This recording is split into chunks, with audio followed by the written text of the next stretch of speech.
The Chinese call their country Zhongguo, which means central state or middle kingdom, reflecting their traditional view of China's significance and central position. Since ancient times, the Chinese have regarded their country as the center of the world. As a result, they expected other states to treat them with respect and acknowledge their superior status. This perception was not without foundation.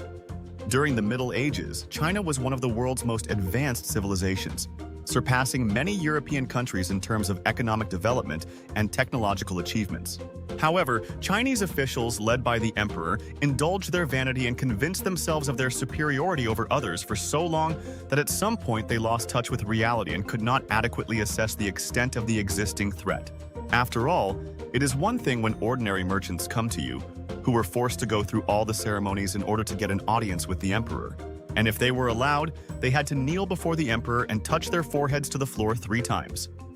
In this case, any gifts were perceived as tribute. And only then could the emperor grant them the right or even the privilege to trade in China. Well, it was a completely different matter for the ambassadors of other European countries, who did not consider themselves vassals of China.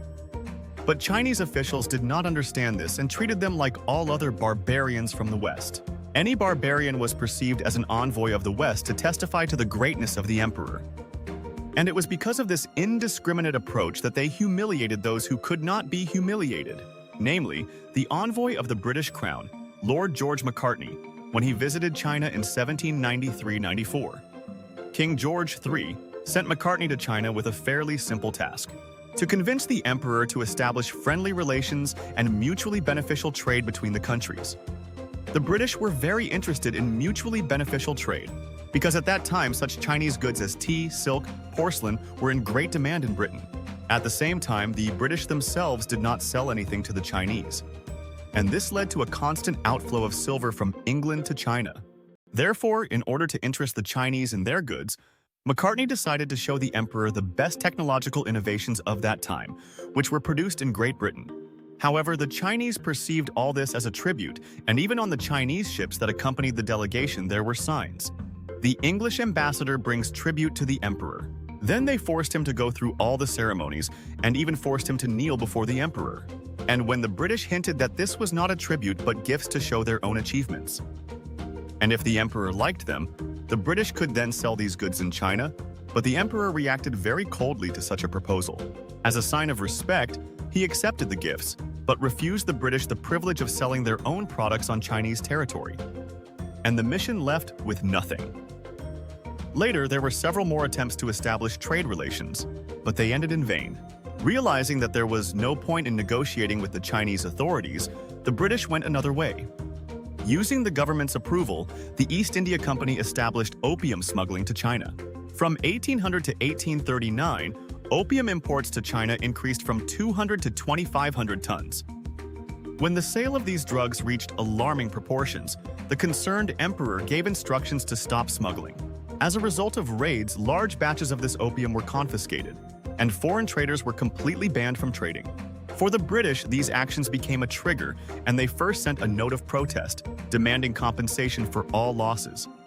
Separately, as moral damages, they demanded the transfer of several islands so that the British could open trade missions and warehouses there. And without waiting for an answer, they sent a military fleet to the Chinese coast to block key ports and seize Chinese ships. Because the conflict began over the opium trade, it would later be called the Opium War. Or rather, it was just the First Opium War, because in the future there would be another similar conflict between Europe and China. At first, the Chinese took the threat very lightly, and they demanded that the British stop the aggression, or they would be greatly regretted. And since the Chinese did not have their own military fleet, of course no one took these threats seriously. Instead, the British, seeing the real weakness of China's firepower, began to attack Chinese ports and defensive structures. However, even seeing the technological superiority of British guns, the Chinese did not understand that they had no chance. Instead, they took their time to gather strength and fight back. Perhaps they really believed that they could win, because they had a fairly large army of almost 1 million people, but scattered throughout the empire, while the British military expedition consisted of 40 ships and several thousand soldiers. Only this advantage in numbers did not help the Chinese at all, and they could not do anything against the British guns. The British won the war, and as the victor, they forced the Chinese to sign the Treaty of Nanking in 1842. According to this treaty, the Chinese were forced to open their ports to British goods and reduce customs duties to 5%. The Chinese were also required to pay an indemnity and hand over the island of Hong Kong to the British Crown. Later, as I said earlier, another Opium War took place and China was forced to sign another treaty. And later, other countries began to manipulate China in their own interests, forcing them to sign unequal treaties and give up their territories. Manchuria was captured by Russia, Hong Kong by Britain, Guangzhou by France, Taiwan by Japan. That is why this period in Chinese history is called the Century of Humiliation.